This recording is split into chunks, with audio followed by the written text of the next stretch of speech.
Banyak sekali pengorbanannya. Lalu ibunya meninggal, kemudian mereka bersepakat bahwa kata dua abangnya, "Dek, kamu pengorbanannya banyak banget loh buat mama. Kita sepakat, apa yang kamu lakukan buat mama itu adalah hutang buat kamu." Artinya diambil dari hartanya mama itu uang untuk kompensasi pengorbanannya si anak laki-laki bisa. Misalnya sekarang gaji babysitternya nenek-nenek itu berapa sih sebulan? 5 juta ada? 6 juta mungkin ya. 5 juta 6 juta deh, kali berapa lama tuh mama ikut sama si anak bontot itu. Anggaplah 2 tahun berarti 24 bulan kali 5 juta.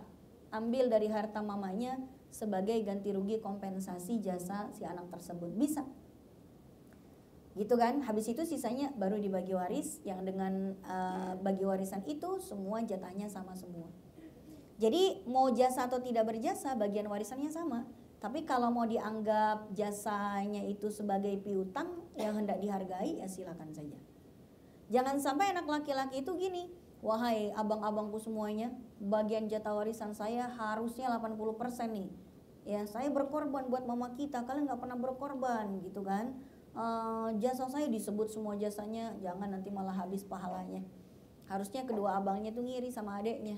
Allah kasih kesempatan si adek ini untuk berbakti seluas-luasnya sama ibunya. Keberkahan yang luar biasa itu didapat oleh si adek laki-laki yang abang-abangnya belum dapat keberkahan yang sebanyak itu.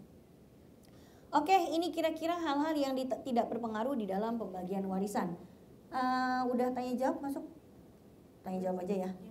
Kalau ada pertanyaan silakan, termasuk juga di sesi 1 dan sesi 2. Kalau masih ada yang mau ditanyakan silakan. Kalau enggak berarti nanti kita lanjutkan materinya sampai waktunya selesai.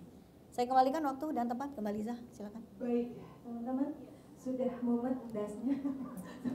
Udah mumet kepalanya, ada masalah-masalah yang timbul, tenang saja. Kita punya solusi dari Ustazah ini. Siapakah yang ingin bertanya? Satu. Oke, satu dulu. Assalamualaikum Ustazah. Waalaikumsalam warahmatullahi wabarakatuh. Assalamualaikum teman-teman. Saya ingin bertanya, mungkin sebelumnya sudah Ustazah jelaskan, cuma karena hari ini perdana saya datang karena masih magang, jadi saya mau bertanya Ustazah. Ayah saya almarhum itu sejak saya usia 1 tahun. Kemudian kakek saya dari almarhum ayah itu ingin membagikan itunya apa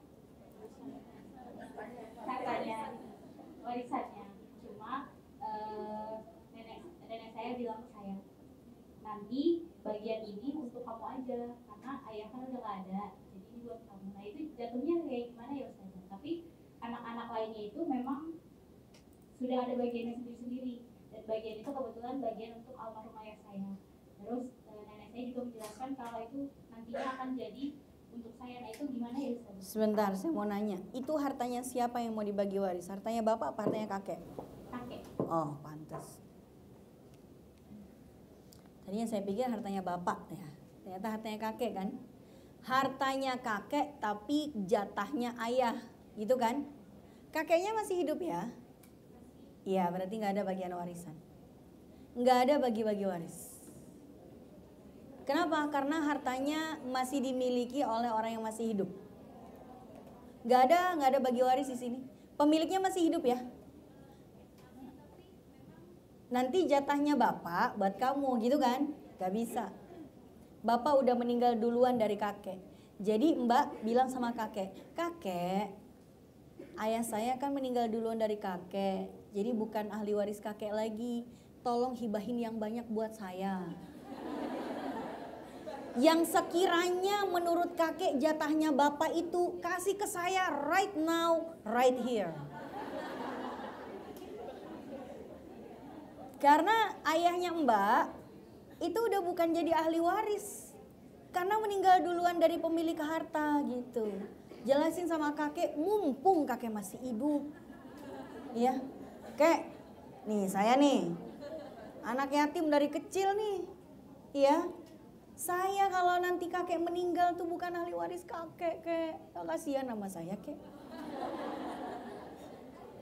Hibahin lah, kek, sekarang, kek. Atau boleh wasiat, boleh. Dari awal boleh. Bentar, kakek masih punya anak laki-laki nggak? Paman, punya paman nggak, Mbak? Punya, masih ada anak laki-laki 2 kan? Keberadaan anak laki-lakinya kakek ini yang menyebabkan Mbak bukan ahli warisnya beliau nanti. Gak usah berantem ya tapi ya. Gak usah berantem. Jadi sampaikan ke kakek, kek. Kalau memang menurut kakek tuh misalnya kalau kakek meninggal bapak tuh harusnya dapat jatah itu tuh kek ya. Wasiatin buat saya, kek. Akan jadi wasiah wajibah. Jadi memang di Mesir itu sudah ada undang-undangnya. Seorang laki-laki yang memiliki cucu dan cucunya ini udah gak punya bapak karena bapaknya meninggal duluan, itu ada undang-undangnya sangat dianjurkan melakukan wasiah wajibah. Wasiat yang wajib bagi seorang kakek buat cucunya yang cucunya udah gak punya bapak. Ya, kek, wasiatin apa, kek? Enggak mau, kek. Udah saya videoin aja, kek. Ayo, kek, wasiatin, kek. Gitu ya. Oke, baik. Baik, semoga menjawab. Ada solusi kan sebenarnya, semua masalah ada solusi. Tenang teman-teman, masih ada lagi tapi saya mohon izin untuk membacakan satu pertanyaan yang masuk melalui japri ke saya. Ke Gita, salah. Saya bacakan ya. Pertanyaan, misal Ustazah Aini ada seorang istri mempunyai simpanan emas katakanlah 100 gram. Emas itu diperoleh sejak sang istri belum menikah. Setelah menikah beberapa tahun emasnya masih utuh dan tidak bertambah. Saat sudah menikah, apakah emas itu menjadi bagian untuk suami jika menjadi warisan, dan apakah emasnya bisa dihibahkan semuanya untuk anak atau untuk orang tua si istri saja? Karena sang istri merasa sudah tidak ada andil apapun dari suami atas kepemilikan emas tersebut karena diperoleh sebelum menikah. Sebagai informasi, dia tidak melakukan pisah harta. Takut banget hartanya jatuh ke suami. Kayaknya suaminya ini. Takut banget sih. Saya nggak sih sama suaminya? Takut suaminya kawin lagi ya? Ntar emasnya buat istri baru. Baik jamaah sekalian. Pada dasarnya harta warisan itu beda konsep dengan gonogini. Kalau gonogini itu ada orang cerai, ya kan? Terus harta yang didapatkan di pernikahan itu dibelah 2. Sedangkan harta yang didapatkan sebelum pernikahan kan dibawa masing-masing kan gitu. Kita nggak ngomongin gonogini jamaah sekalian, kita ngomongin warisan. Kalau kita ngomongin warisan, maka apapun hartanya almarhum dan dari manapun asalnya, selama itu masih berstatus miliknya almarhum saat almarhum mengembuskan nafas yang terakhir, itu dibagi waris. Ya, misalnya ada seorang perempuan, beliau kan nanya kalau saya meninggal duluan kan gitu ya. Tau-taunya meninggal duluan suaminya. Belum menikah nih. Nah itu dia. Siapa dulu tuh ntar. 2 kali kasus belum meninggal.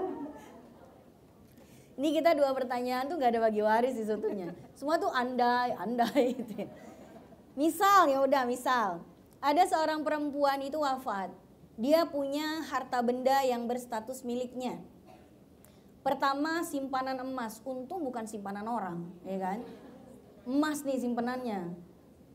Emasnya 1 kilo, ya. Habis itu dia punya deposito, dia punya tabungan-tabungan yang lain, punya rumah, apartemen, tanah, ruko, wah, pokoknya tuan tanah lah. Dia sebagian didapatkan sebelum menikah, sebagian didapati setelah menikah. Kalau yang didapati setelah menikah dianggap harta bersama, pisahkan dulu sahamnya. Misalnya istri punya ruko 2, didapat bareng-bareng sama suami, nyicil bareng, beli bareng, mengusahakan bareng. Ya udah gampangnya 1 ruko buat istri, 1 ruko buat suami deh. Jadi pertama itu pisahkan dulu. Yang dianggap harta bersama pisahkan dulu saham istri sama saham suami gitu ya. Nah kalau yang emas itu memang udah saham 100% milik istri karena suami tidak punya kontribusi apapun dalam mendapatkannya. Jadi dia punya emas, punya ini. Udah di total semua, ini punya istri semua udah. Nah itu yang dibagi waris. Pembagian warisannya nanti suami dapat nggak? Dapat. Kalau emang nggak redok banget suami dapat bagian dari emas, ya dapat jatah yang dari yang lain. istrinya punya ruko, istrinya punya tabungan, istrinya punya tanah, punya apartemen, punya apa, ya udah jatah 1/4 yang dimiliki oleh suami dari istrinya ambilin aja yang bukan emas. Takut banget sih dapat yang emasnya.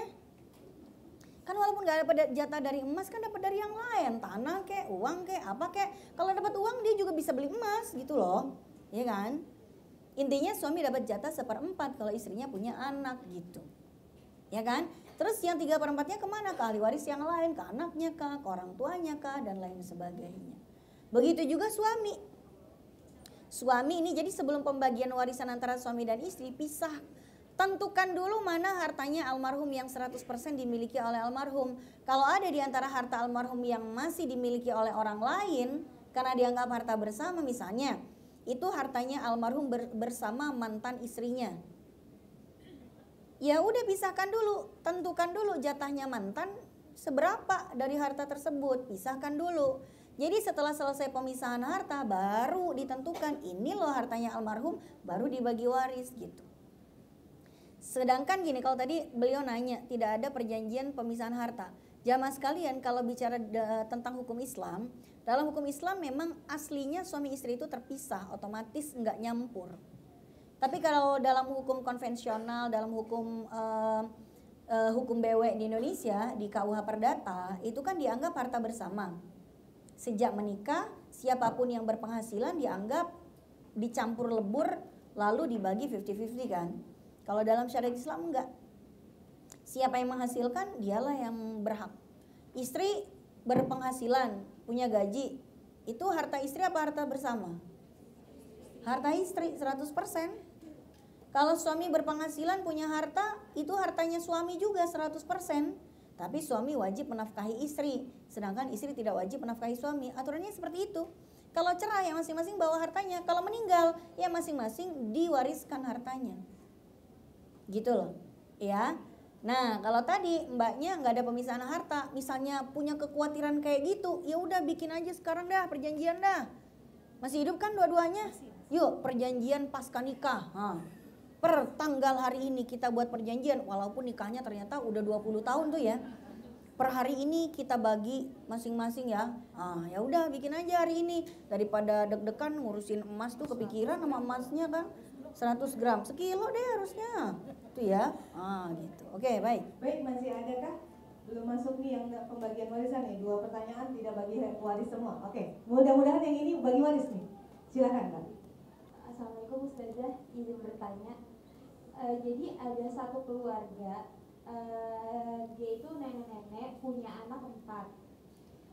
Yang pertama sudah meninggal duluan, lebih dulu daripada si nenek.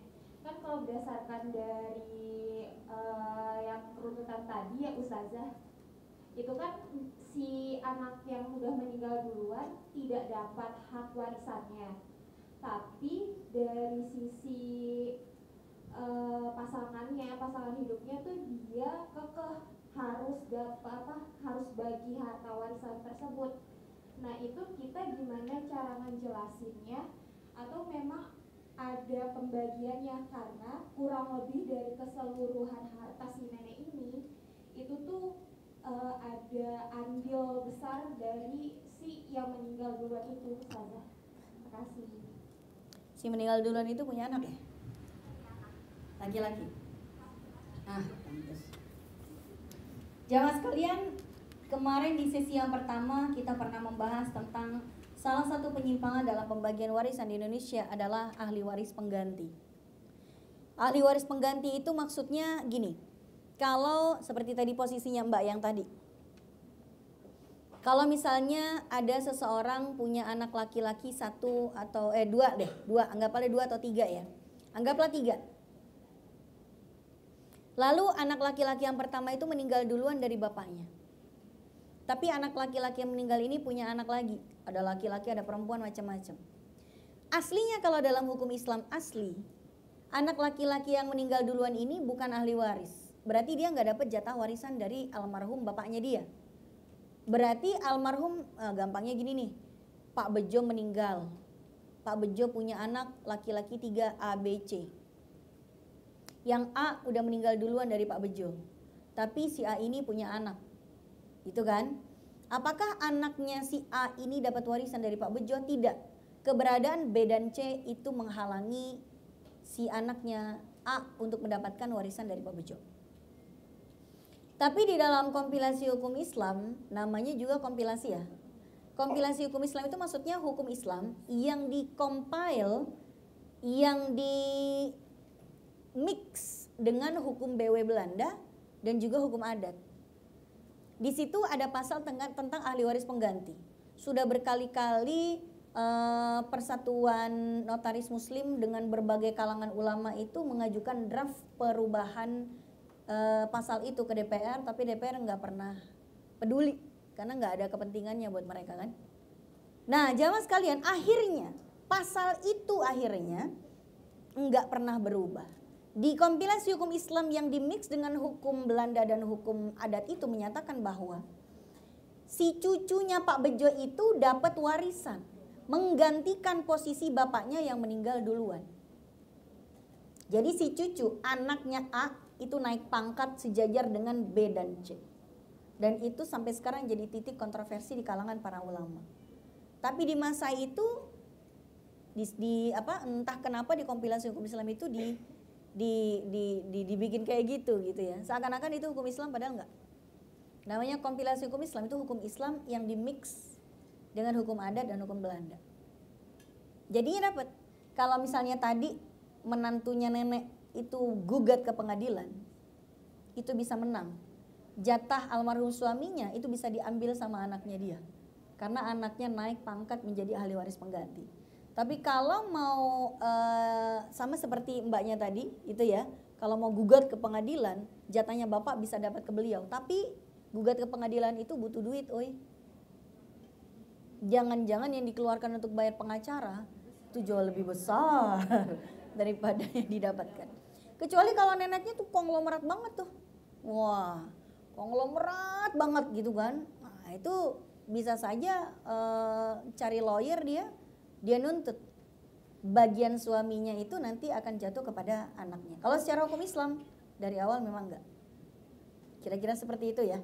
Makanya saya tadi nanya punya anak apa enggak. Karena kalau dia sebagai menantu dari awal enggak dapat. Tapi bisa saja dia itu bertindak atas nama anaknya. Itulah ya yang sering terjadi itu gitu. Kalau pembagian secara Islam sama pembagian secara negara itu kadang-kadang suka beda. Karena kita belum punya undang-undang kewarisan.